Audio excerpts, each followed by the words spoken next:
If your phone is having some trouble, here's how to factory reset it. Locate the OK button, press and hold. On the screen, it asks Reset to Factory Setting, and we're going to press the OK button located here, and there it goes.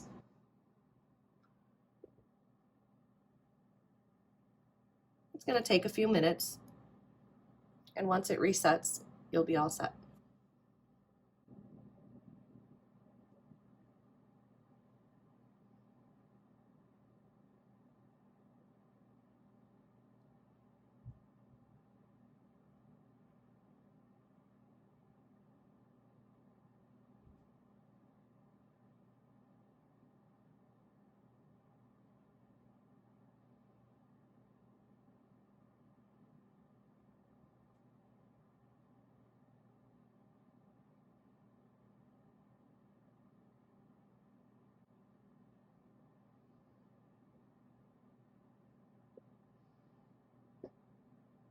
And there we are. Once you see the green lights light back up, we are good to go.